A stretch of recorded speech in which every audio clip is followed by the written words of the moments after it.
Hakika wewe ni Filigogo? Mimi ndiye. Wafuata nini kwangu? Mimi ni Israeli, mtoa roho za watu. Nimekuja kutoa roho yako. Wewe ni Israeli? Wewe wasema.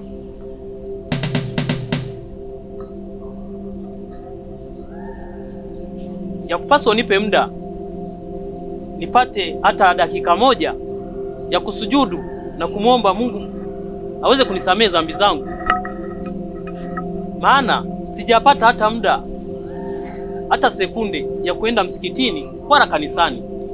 Muda umekwisha. Nimefuata roho yako. Nikiangalia katika listi yangu, jina lako ni la kwanza. Nilichofuata ni roho yako. Mimi ni mkarimu, yanipasa kukaribisha katika meza ya Bwana kabla hujachukua roho yangu. Leta hicho chakula kwa sababu nina njaa.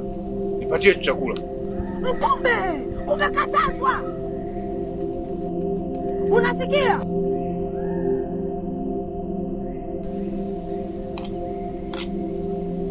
Hakika ya kupaswa kunywa na juisi. Hakika wewe ni mkarimu.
Mara huu Filigogo mtu wa kwanza ni uwe sasa. Jina langu nimeweka mwisho. Israeli mtu wa roho. Amesinzia. Tunakula kwa watu. Kwenu ampiki eti. Ndio tunakula kwa watu hapo. Nimeweka mwisho jina langu. Haya. Ni uwe sasa, ni uwe. Shika daftari lako. Shika.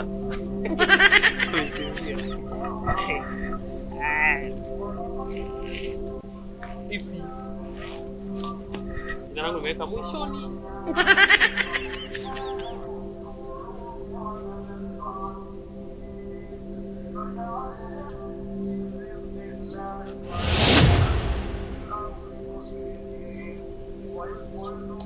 Filigogo, hakika wewe ni mkarimu.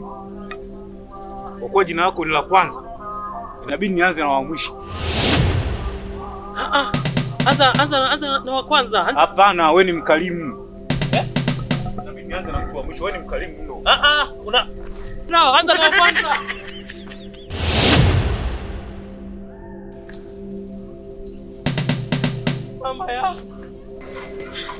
Mama yangu. Bora hata ningeacha kuchana. Goodbye.